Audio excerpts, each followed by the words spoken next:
Olá, queridos, tudo bem com vocês? Chegamos ao final de mais uma unidade e hoje nós vamos fazer o quê?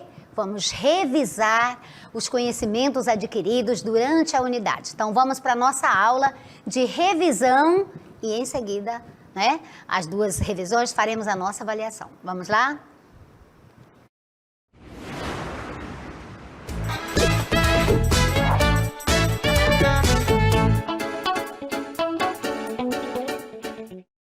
Olá, queridos, tudo bem com vocês? Preparados para as nossas aulas de hoje? Então vamos lá. Queridos, muita atenção, porque tudo que nós vamos revisar aqui será objeto de questões da nossa avaliação, certo? Então vamos lá. Funções da literatura, nós vamos revisar as funções, estudamos 5 funções. A função estética, que tem a finalidade, o objetivo de gerar, de produzir a admiração, a contemplação, a admiração pelo belo. A função catártica, que tem o objetivo de liberar, as emoções, os sentimentos. E a função cognitiva, que serve para transmitir conhecimento, para construir conhecimentos também. Seguindo, nós temos a função político-social, aquela função engajada da literatura, que serve para realizar críticas sociais e políticas. E por último, nós temos a função lúdica da literatura, com o objetivo de entreter. Isso mesmo que você ouviu. A palavra é entreter, o verbo é entreter e o substantivo é entretenimento, ok? Serve para relaxar, para envolver. Vamos conhecer cada uma delas. Melhor dizendo, revisar, porque você já conhece muito bem. Vamos lá? Olha aí, a primeira é a estética, que é aquela função da literatura que se presta para gerar, para construir, a admiração, a contemplação da beleza, do belo.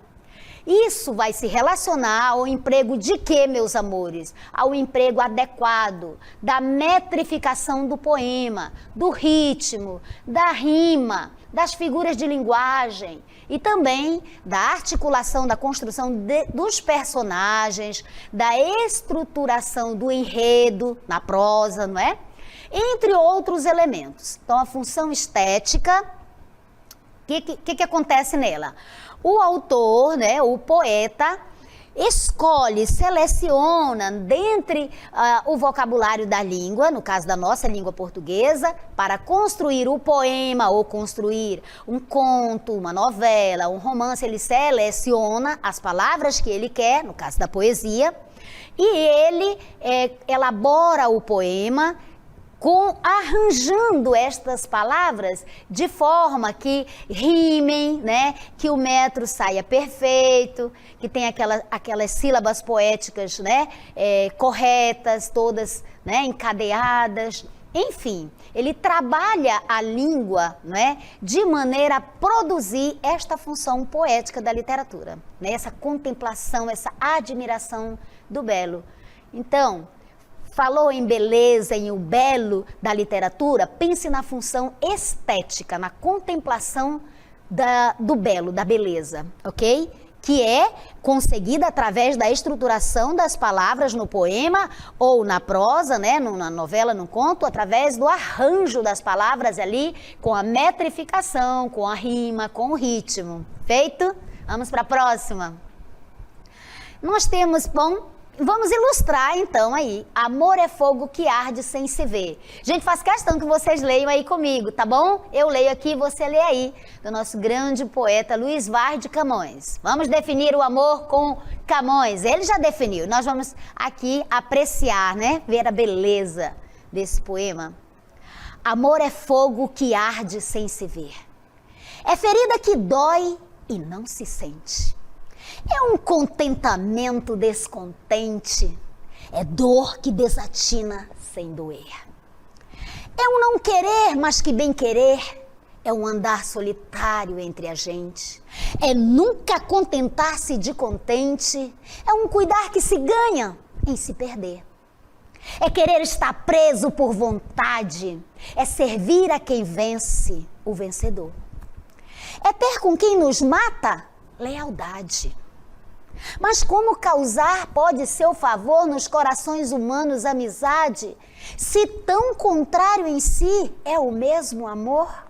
Olha, gente, que beleza, né? Aí nós temos um exemplo da função poética, da função estética, da contemplação do belo, né? O poeta aí arranjou, estruturou esse poema de maneira a que o ritmo, né? As rimas, enfim, a metrificação sejam perfeitas. Vamos para a próxima função da literatura?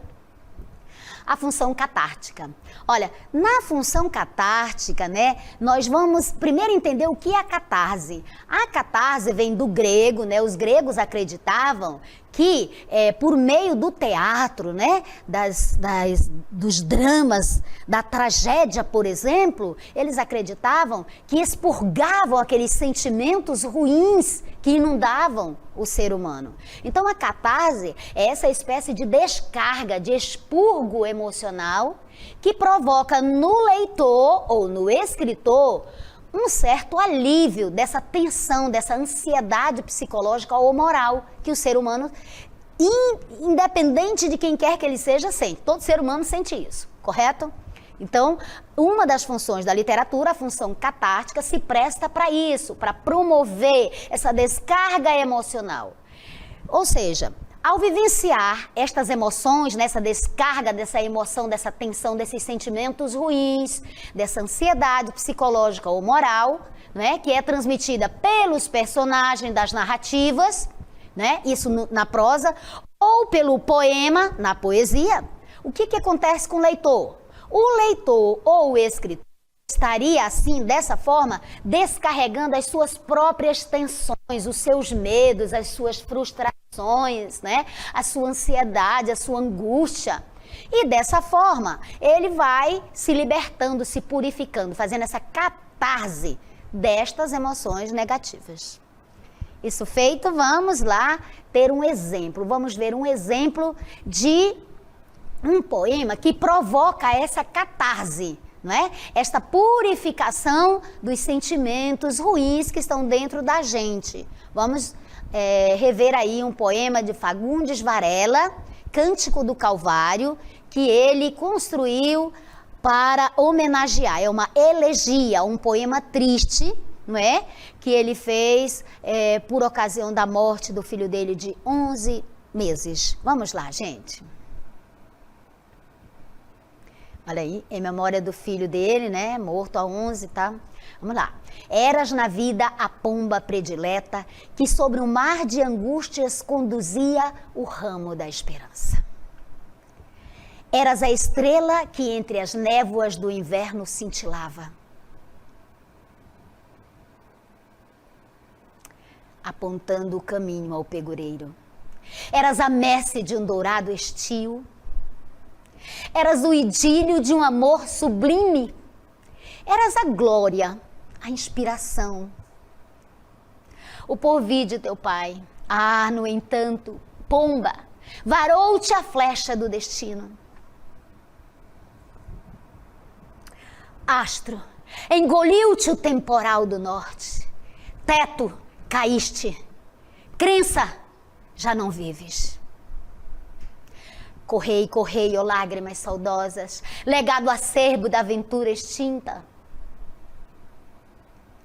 Dúbios achotes que a tremer clareiam a lousa fria de um senhor, de um sonhar que é morto.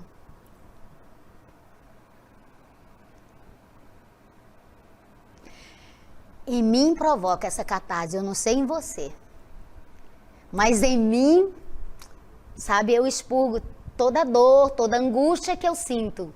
E eu quero dizer para vocês que eu não estou interpretando não, eu estou sentindo mesmo. Eu sinto mesmo essa emoção, porque este episódio, ele me lembra também na minha vida. Uma coisa que aconteceu também comigo, como o poeta, né, que perdeu o filho, eu perdi meu pai. E por ocasião do sepultamento dele, eu fiz um poema baseado nesse aí, certo? Então, eu expurgo nesse momento. Vez por outra, eu leio também eu recito também para expurgar essa dor, essa angústia que ainda persiste, mesmo apesar dos anos. Vamos adiante revisar o trovadorismo. Estudamos então o trovadorismo, e o trovadorismo foi o quê, amores? Precisamos entender. A primeira coisa que você tem que lembrar é que ele foi um movimento literário, uma escola literária, uma corrente literária que surge na Idade Média, durante a Idade Média. Exatamente, mais precisamente no século XI, lá no sul da França. O sul da França é a Provença, correto? Então, por isso, esse movimento, o trovadorismo, ele se desenvolveu, ele se espalhou por toda a Europa. E ele vai ter o seu declínio no século XIV, quando vai surgir o humanismo, que também nós vamos revisar, né? Esse movimento foi a primeira manifestação literária da língua portuguesa. O que é que você tem que lembrar sobre o trovadorismo nesse momento aí? O que ele foi? Movimento literário. Onde ele surgiu? Surgiu no sul da França, na Idade Média, século XI, e vai finalizar, vai ter o seu declínio lá no século XIV, quando então vai surgir um novo movimento, que é o humanismo. E o que é que o trovadorismo representa? A nossa primeira manifestação literária da língua portuguesa. Lembrando que a língua portuguesa, antes, ela tem origem no galego-português. Então, as primeiras manifestações literárias do trovadorismo estão escritas nesta língua, que é a Cantiga da Garvaia ou Cantiga da Ribeirinha. Correto? Seguindo, vamos ver esse contexto que já mencionamos para você, né? O contexto histórico, político, econômico, social, em que surge o trovadorismo. Você já sabe que o trovadorismo surge no século XI, no sul da França, na Provença, durante a Idade Média, né? Então, o trovadorismo, ele surge nesse contexto da Idade Média. E, na Idade Média, o sistema político, econômico e social predominante era o feudalismo, não é? Então, as relações sociais se desenvolviam dentro desse sistema feudal. As relações sociais eram pautadas por esse sistema.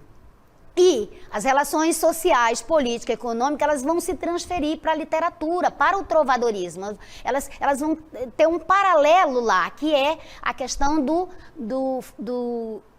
trovador, né? Que ele vai ser como um servo. Do mesmo jeito que nós temos no feudalismo o camponês que se torna servo do senhor feudal, na literatura, o trovador, ele vai se tornar um servo, né? Vai ter ele vai desenvolver a coita de amor, né? O sofrimento, ele vai cantar o amor sofrido pela donzela inatingível, né?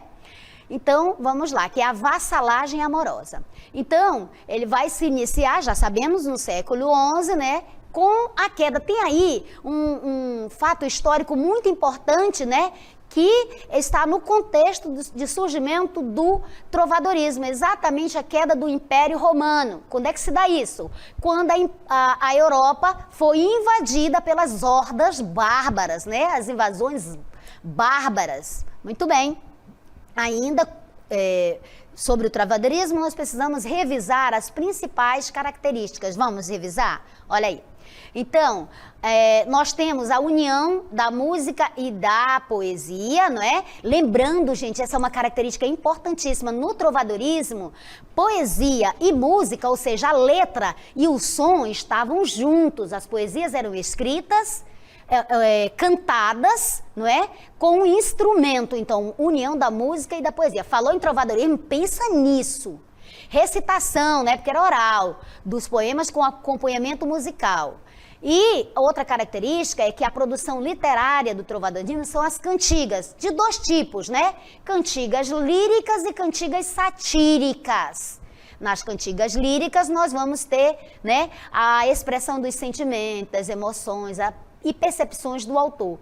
E nas satíricas, cujo o objetivo era exatamente ridicularizar, criticar, satirizar algo ou alguém, alguma coisa. Muito bem. Então aí você vê as principais características do trovadorismo. Vamos revisar o humanismo? Vamos lá. Então, o humanismo, olha, trovadorismo, né? Escola literária. o humanismo? O humanismo, além de escola literária, desse movimento artístico, ele vai além. Ele vai um pouco mais além porque ele é um movimento intelectual, né? Ele não se prende apenas à literatura, né? Ele surge na Itália. Onde surge o trovadorismo, amores da minha vida? Lá no sul da França. E se espalha por toda a Europa, não é? O humanismo, ele surge na Itália. Quando ele surge? No final da Idade Média. Quando, então, o trovadorismo declinou. Aí surge o humanismo no século XIV.